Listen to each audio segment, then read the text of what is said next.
Now, the Roma Wine Company of Fresno, California presents...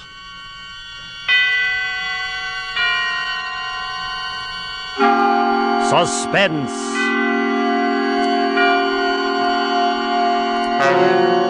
Tonight, Roma Wines bring you a suspenseful play by Dashiell Hammett called Two Sharp Knives, and starring John Payne and Frank McHugh. Suspense is presented for your enjoyment by Roma Wines. That's R-O-M-A. Roma Wines. Those excellent California wines that can add so much pleasantness to the way you live, to your happiness in entertaining guests, to your enjoyment of everyday meals. Yes, right now a glassful would be very pleasant, as Roma Wines bring you a remarkable tale of suspense. And with the drama called Two Sharp Knives, and with the performances of Mr. John Payne as Scott Henderson and Mr. Frank McHugh as Wally Shane, Roma Wines hope indeed to keep you in suspense. Shortly after 2 a.m., a poker game was breaking up at Ben Camsley's, the doctor coroner of Deerwood City. Scott Anderson, Deerwood's efficient chief of police, and Wally Shane, his easygoing assistant, were just about to leave. Oh, talk about thieves. Our own chief of police committed nothing less than larceny the way he won that last pot. Yeah. And having won it, I noticed he's losing no time in making off with the swag. Shucks, why don't you boys just break down and admit you don't know how to play like old Professor Scott here? What? You couldn't win a poker hand if it was on a punch board. It's a good thing he's chief of police. Come on, Wally. Let's get out of here before these amateurs break my heart. Okay, Scott, anything you say. Where are we heading for, Chief? Just across the street, Wally. Railroad station. Oh, shucks. Aren't you afraid of the excitement? Don't you think that watching the 211 come in is apt to be too much for your blood pressure? Well, if it is, Wally, you can always carry on. You've been a fair imitation of an assistant to me for some time now. Yeah? Yeah. If anything happens to me, you'd be chief. Don't worry, it won't be any harder for you to fool the public as chief. Hi, Elmer. Hi. Oh, howdy, Scotty. Well, hello, Wally boy. Hi, Elmer. Say, it's kind of late for you bigs to be around, isn't it? Oh, I don't know. We sort of figured we'd put the town to bed tonight. How's the 211? On time? Right on the nose, Wally, right on the nose. She ought to be blowing for the bend in just about, 3 seconds now. By golly, she fooled me. She's early. That's her now. Why, you expecting anyone on us, Scotty? No, Elmer, I'm not expecting anyone.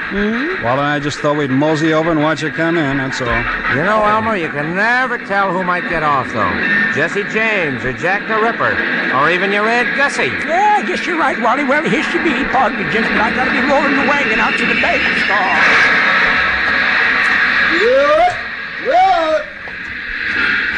Hey, Elmer. How's it going? Oh, I can't complain, Cap. Well, maybe you can, Elmer, but I sure can. You hold us up with that freight there. How much more? No. This is the last piece now. Oh. Well, there you are, Cap. It's all done. Okay, see you tomorrow, Elmer. Look.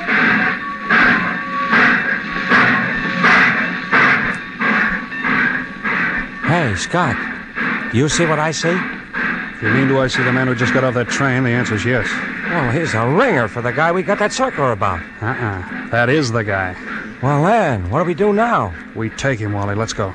Whatever you say, Scott. Here he comes, over toward the taxi stand. Driver, I want to go to the Deerwood Hotel. Oh, never mind. I see the hotel sign just a few blocks down the street. Sorry. I'll walk.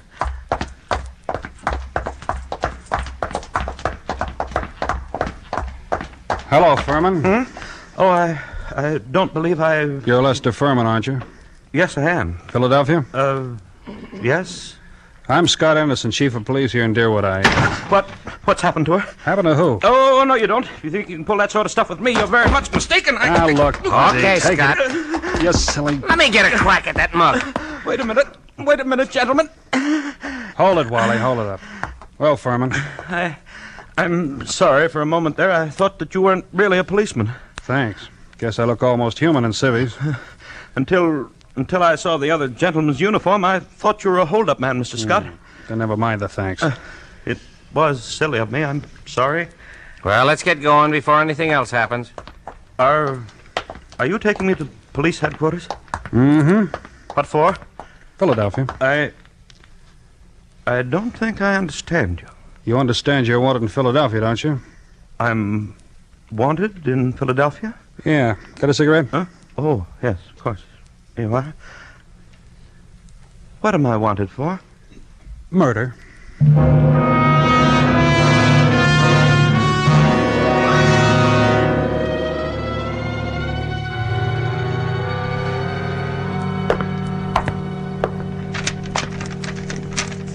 Here we are. Here's the circular on Lester Furman. It was sent out by the Trans-American Detective Agency in Philadelphia. $1,500 reward for the arrest and conviction of Lester Furman, alias Lloyd Fields, alias J.D. Carpenter, for the murder of Paul Frank Dunlap in Philadelphia on December the 8th, 1942. Oh, no. Take a look at it. Well, It's a lie. you're Furman, aren't you? Yes. The photograph reproduced in the circular is a picture of you, isn't it? Yes, it is, but I can't understand. Here. You better sit down. Well, what we got here? We got Lester Furman. Oh, that Philadelphia. You lucky stiffs. Now you and Wally spent $1.50 reward, though. Jeez, I've never seen nothing like it. If it ain't vacations in New York at the city's expense, it's reward, Moolah. George, someday, if you don't remember you're the jailer around here, not the DA, you're going to be wearing your teeth on the outside of your lip, and I'll be the guy who arranged it that way. You understand? Oh, just 'cause you caught a guy who's hot in Philadelphia. It's a lie. I never killed anybody. I won't be framed. I won't be Oh, framed. shucks. Take it easy, Furman. Save it for the Philadelphia police. We're just holding you for them. If anything wrong, it's there, not here. But it's not the police. It's the Trans-American Detective. Mr. Anderson, I suppose you're sure there's nothing I can do. There's nothing anyone can do till morning. All right, George, you take Furman now and lock him up. Come along, darling. We ain't had nobody in our little hoosegow for 3 days running. You'll have it all to yourself, just like a suite at the Ritz. Well, good night and thank you. Make him as comfortable as you can, George. If he wants anything sent in, okay. He's valuable, huh? Now, if some bum didn't mean a nickel to you, maybe I ought to take a pillar off my own bed for him. And nuts. He's just like the rest of them to me. Shut up! Perhaps you forgot my remark about your teeth a while back, George. Any day now, I'm going to forget your uncle's county chairman and throw you back in the gutter just to see how high you'll bounce. Remember that. Do all the talking you want, but do what I tell you. Oh, shucks, Scott. George don't mean nothing. He's just money mad. Okay, I'm going home now. If it's anything urgent, I can be reached there. But I don't want to be disturbed unless it's urgent.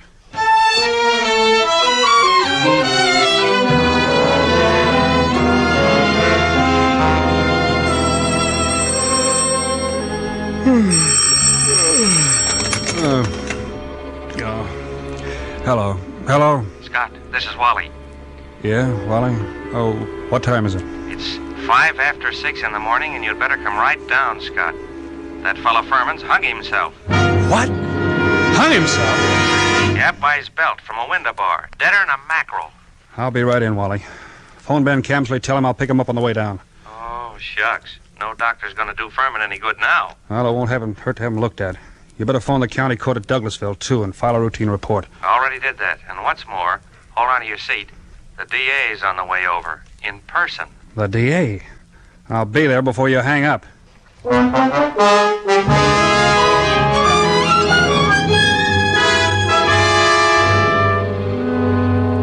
For Suspense, Roma Wines are bringing you as stars Mr. John Payne and Mr. Frank McHugh, whom you've heard in the first act of Two Sharp Knives by Dashiell Hammett, which is Roma Wines' presentation tonight of Suspense.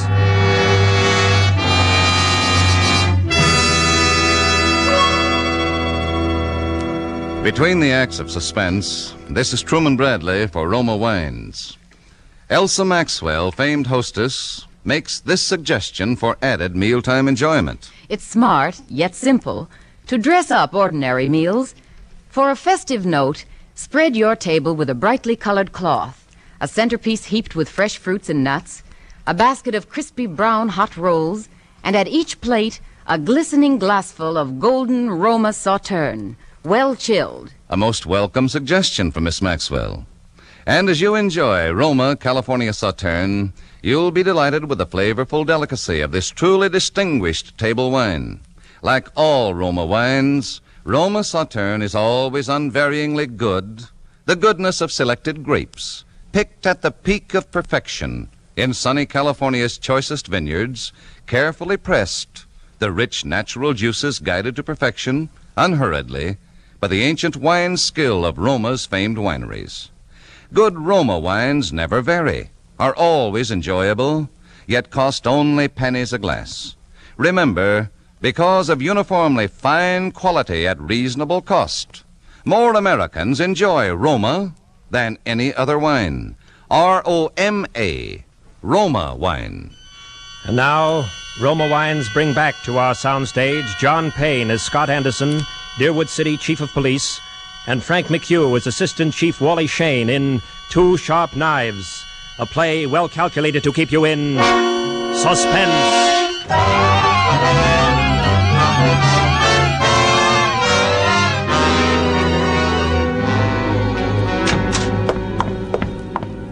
Come on in, Chief. Good old Ted Carroll, the DA's here, and he's plenty hot under the collar. Yeah, what's he burning about? Oh, he's just mad. He's run up quite a phone bill for us, too. Been calling Philadelphia every couple of minutes since he got here. What kept you so long? I couldn't get my car started. Well, let's go in. Hello, Ted. Listen, Scott, what is all this? Oh, what? This fiddly-dee, this hanky-panky. I suppose you mean Furman. Wasn't it suicide? Sure, it was suicide. I just telephoned Transamerican, dug a guy out of bed there. They phoned me just a few minutes ago and said they'd never sent out any circulars on Furman. Oh? They didn't want him for murder or anything else. All they knew about him was he used to be a client of theirs. I don't know what to say, Ted. I don't either. What on earth kept you so long, Scott? Car stall. Came as quick as I could. Well, what makes you so edgy, Ted? Oh, nothing. I guess it's just the district attorney in me. Oh, shucks. Gents, if you're not careful, you're liable to give the impression that you two don't like each other. Okay, Wally. I'll quit if he will. Tell me what's wrong, Ted. Well, that's plenty wrong, Scott. Everything's wrong. First, that Transamerican thing. They never sent out any circulars about Furman. And now get this. I talked to the Philly police just before you came in. There wasn't any Paul Frank Dunlap murder down there that they know about. They've got no unexplained murder for December 8th, 1942. What did you get out of Furman before you let him hang himself? Only, well, that he was innocent. Well, didn't you grill him? Didn't you find out what he was doing in town? Wally, didn't you? Oh, shucks. What for? He admitted his name was Furman. The circular description fitted him. The photograph was him. Transamerican Detective Agency supposed to be on the level. Philadelphia wanted Furman. We didn't. But, Scott... Oh, sure, Ted, sure. If I'd known he was going to hang himself, but then if your aunt wore pants, she'd be your uncle. You said Furman had been a client of Transamerican. Then tell me what kind of a job they were doing for him. Well, his wife left him a couple of years ago, and he had them hunting for 5 or 6 months, but they never found her. They're sending a man up here tonight to look things over. They are, huh? Yes. And I might as well tell you, Scott, they're going to raise plenty of trouble over this. Yeah, I know that, Ted. There usually is trouble when somebody dies in a jail cell.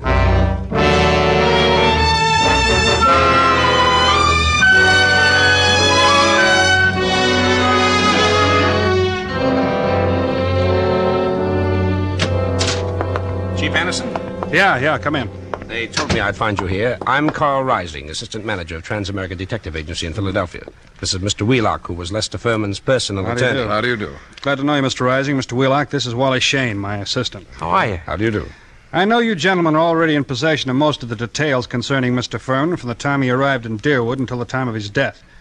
But perhaps you don't know that the police of most towns in our corner of the state have also received copies of this reward circular. Get it for him, will you, Wally? Here you are. Why, this circular is a forgery. Wow. You're sure it's a forgery, Mr. Rising? Oh, yes, there's no doubt about it. And it's an excellent forgery. The paper, style, and type are almost exactly like those we use at Transamerica. Almost, but not quite. Wow, what do you know? A forgery. Tell me, Mr. Wheelock, was Mr. Furman a native Philadelphian? Oh, my, yes. He was well-known, respectable, prosperous citizen of Philadelphia. Married, wasn't he? In 1934, he married a 22-year-old girl named Ethel Bryan, daughter of a Philadelphia family. And the Furmans had a child, isn't that right, Mr. Wheelock? Yes, born in 1936. But the child lived only a few months. Mrs. Furman's wife disappeared after the child's death. What year was it she disappeared? Mr. Rising should remember that. His agency worked on that matter. Yes, I remember it very well. Mrs. Furman disappeared in 1937. We never heard anything of her again, although Furman spent quite a lot of money trying to locate her. Furman never divorced her, huh? No, sir. I should say not. He was very much in love with her. And he seemed to think that the kid's dying made her a little screwy so that she didn't know what she was doing. That's right, isn't it, Mr. Wheelock? Well, that is my belief, Mr. Rising. You said Furman had money, Mr. Wheelock. How much did he have, and who gets it? I should say his estate will amount to perhaps $500,000 left in its entirety to his wife. His wife, huh? That's quite a handy sum for anyone to have, huh, Wally? Yeah. Tell me, do either of you know why Furman came to Deerwood? No. Oh, shucks. You were his attorney, Mr. Wheelock. Don't you know if he told his servants or his office employees or someone why he came here? I know of no one of whom he told, and I can't see that these questions of yours are getting us anywhere. Why do you persist in asking them? Because, Mr. Wheelock, everything shows that somebody framed Furman into the Deerwood jail. And that frame-up drove him to suicide. Nothing shows anything else. And there has to be something else. A lot else. Well, Chief, what do we do now? I'm going across the street to Fritz's undertaking parlor. Maybe I'll find something else there.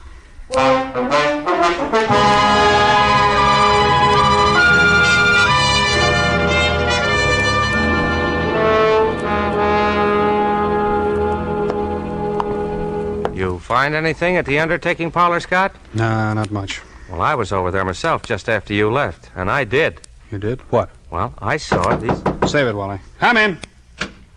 Hello. Am I butting into anything here? Oh, shucks, no. You know the coroner's report is always welcome at a time like this, Doc? What's on your mind, Doc? Well, is it all right to talk here? I mean, can anyone hear us? No, go ahead, talk. Listen, Scott, 2 of those bruises showed. What bruises? Furman, up under the hair, there were 2 bruises. Why didn't you tell me? I am telling you, Scott. You weren't here when I made my examination. You were off chasing some stick-up hoodlums. This is the first time I've seen you since then. But why didn't you spill the stuff about Furman's bruises when you were testifying at the inquest, Ben? I'm a friend of yours. Do I want to put you in a spot where people say you drove this fellow to suicide by third-degreeing him too rough? Oh, shucks, Doc. You're nuts. How bad was Furman's head? Well, that didn't kill him, if that's what you mean. There's nothing the matter with his skull, just a couple of bruises that nobody would notice unless they parted the hair. It killed him just the same. You and your friendship that... Hello. Yeah, Fritz. A couple of ladies? Who are they? Oh, okay, I'll wait. I've got to run along now, Scott. Okay, I'll see you later. Right. It's Fritz at the undertaking parlor. A couple of ladies want to see Furman's body. He's going to ask why. That's what I was going to tell you, Scott. When I was over there, I saw... Hello. Oh, are you one of the ladies who wants to see... You're Furman's wife. Mrs. Furman, Oh, then by all means, Miss Furman. Only, when you're through over there, I want you to come over to my office. I've got some things I want to ask you. Right. Well, what do you know about that? Furman's wife. That's what I've been trying to tell you. I saw him. And one of them's Hotshot Randall, a babe with a record as long as your arm. She's one of that mob you had me working on in New York last summer. She know you? Sure, but not by my right name. She thinks I'm a Detroit rum runner. No, I mean, does she recognize you just now? I don't think she saw me. Anyway, she didn't give me a tumble. Okay, Wally, stick around a while, but stay out of sight. Maybe I'll be bringing these dolls back with me. Whatever you say, Chief.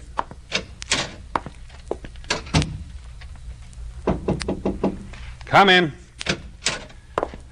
Chief Anderson? That's right. Mrs. Furman? Yes. This is my friend, Mrs. Crowder. Mrs. Crowder. Thought your name was Randall. What do you care, Chief? I'm not hurting your town any. Okay. Now, before anybody says anything, I want to tell you something. Furman didn't commit suicide. He was murdered. Murder? My husband murdered? We got alibis. We were in New York. We can prove it. You're likely to get a chance. How'd you people happen to come down here? Murdered. Who's got a better right to come down here? She was still his wife, wasn't she? She's got a right to look out for her own interest, hasn't she? Yeah, that reminds me of something. Excuse me just a second. I gotta make a phone call in the next room. Oh, murdered. Oh, take it easy now. Hey, Hamill. Yeah, Chief? I want you to have someone get hold of that lawyer, Wheelock, before he leaves town and tell him I want to see him. And is Wally around? No, he's not here. He said you told him to keep out of sight. I'll find him for you, though. Right. Tell Wally I want him to go to New York tonight. Send Mason home to get some sleep. He'll have to take over Wally's night trick. Okay. Feeling better, honey, now? Mr. Anderson, do you think I had anything to do with with his death? I don't know, Mrs. Furman. I know he was killed. I also know he left something like $500,000. Dollars? Dollars. All right, Chief. Now, don't be a clown. The kid here didn't have a thing to do with whatever you think happened. No? No. We read about Lester Furman committing suicide in yesterday morning's paper, and about there being something funny about it. And I persuaded her she ought to come down to Deerwood, and that's all. Mr. Anderson, I wouldn't have done anything to hurt Lester. I left him because I wanted to leave him, but I wouldn't have done anything to him for money or anything else. Well, if I'd wanted money from him, all I'd had to do would have been to just ask him for it. That's so. Well, he used to put ads in the paper telling me if I wanted anything to let him know, but I never did.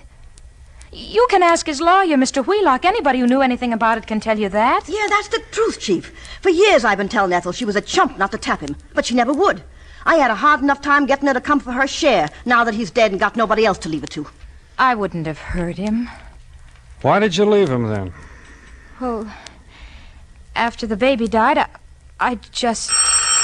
Hey, excuse me. Oh, yeah, Hamill. You gave Wally the message. Yeah, I want him to go to New York tonight. Okay, where is he, home? He is home, Okay, thanks.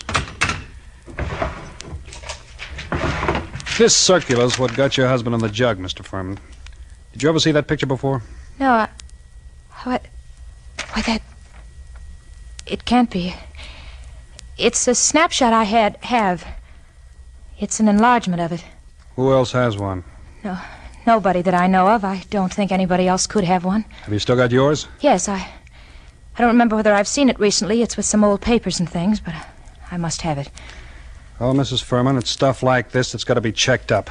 Neither one of us can dodge it. Now, there's two ways we can play. Yes. I can hold you here on suspicion till I've had time to check things up, or I can send one of my men back to New York with you for the checkup. I'm willing to do that if you'll speed things up by helping him all you can. And if you'll promise me you won't try any tricks. I promise. I'm as anxious as you are to track this down. All right. How'd you come down? We drove. That's my car, the big green one across the street. Fine. Then my man can ride back with you. But no funny business. Funny shumminy. What do you expect, her? Huh? Oh, send him in. Hello, Mr. Wheelock. Is this really Mrs. Furman? Yes, that's really her, all right. How do you do? You wait here, Wheelock. I'll be back in a little while. Come on, girls. Where are we going? We're going to solve a murder, sister.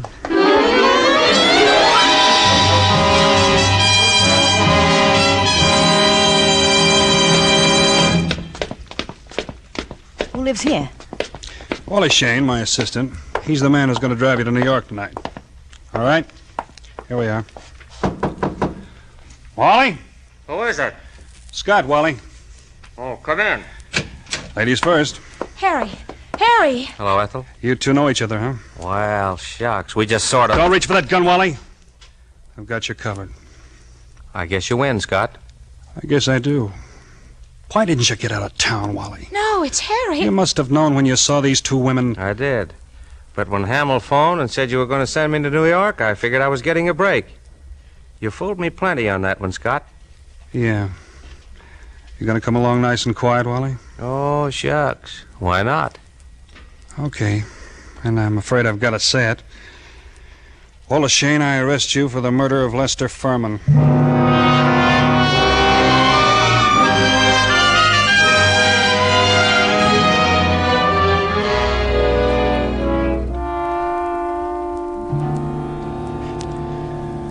You, comfortable in here, Wally? Can't complain. For a cell. Say, Scott. You didn't just stumble on all this, did you? Nope. Furman had to be murdered by a copper. Only a copper would know reward circulars well enough to make a good job of forging one. Only a copper, one of my coppers, would be able to walk into Furman's cell, bang him across the head, and string him up. When you told me you knew the Randall woman, well, there it was. What got you like this, Wally? Oh, shucks. What gets most saps into jams? A yen for easy dough. I'm in New York, see, Scott? Working on that Dutton job for you. Then I run into this Ethel Furman, and she goes for me like a house afire. Like her, too, so that's dandy. But one night she tells me about how much dough her husband's got, and how it would all come to her if... Well, I got to thinking. Thinking what? I think she's nuts enough about me to marry me. I still think she'd marry me if she didn't know I killed him. So anyway, I did it. I swiped that snapshot. I sent those circulars out to a lot of places, you know, not wanting to point too much to this one. And when I was ready, I phoned Furman and I told him to come to the Deerwood Hotel that night, and sometime before the next night he'd hear from his wife, Ethel. I knew he'd fall for any trap that was baited with her. Oh, shucks. I guess I'm not as sharp as I thought I was. Maybe you are, Wally, but that doesn't always help. Old man Camsley's, Ben's father, used to have a saying.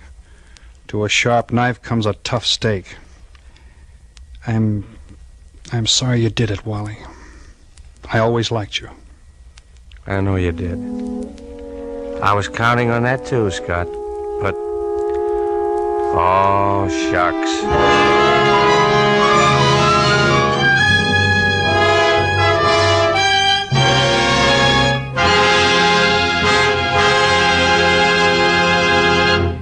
And so closes Two Sharp Knives, in which Roma Wines have brought you John Payne and Frank McHugh as stars of tonight's study in Suspense.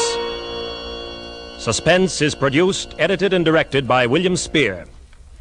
Before our stars return to the microphone, let me say a word for Roma Wines, the sponsor of Suspense.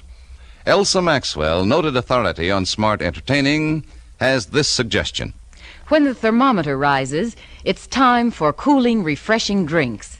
Enjoy the taste thrill of frosty cold, thirst-quenching Roma refreshers. A Roma Sherry Cobbler is a gay and colorful drink, simple to prepare with distinguished Roma California Sherry. Miss Maxwell has an excellent idea there.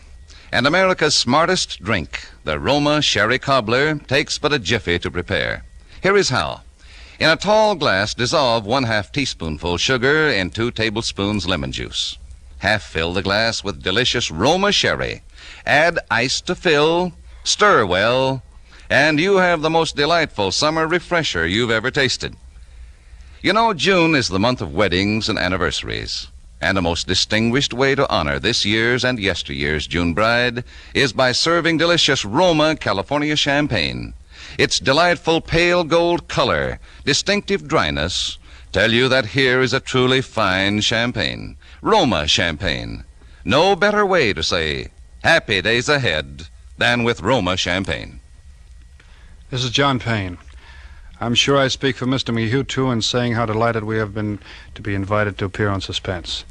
Before Mr. McHugh brings you a message from our government, I would like to pass along to you the billboard for next Thursday's half hour of Suspense. It will star that polished and sinister actor, Clifton Webb, in a radio play based on John Dixon Carr's novel, The Burning Court. Okay, Frank, take over. The Battle of the Pacific has moved into high gear. Our fighting men are doing more than their share in this big second half of our fight for victory. The current 7th War Loan Drive is an opportunity for you to do your share. The money you invest in war bonds now will increase in value. Will be your ready cash for tomorrow. Buy those extra war bonds today.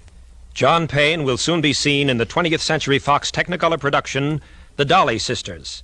Frank McHugh can soon be seen in State Fair from the same studio. Next Thursday, same time, Mr. Clifton Webb will be your star of Suspense. Presented by Roma Wines, R-O-M-A, made in California for enjoyment throughout the world. This is CBS, the Columbia Broadcasting System.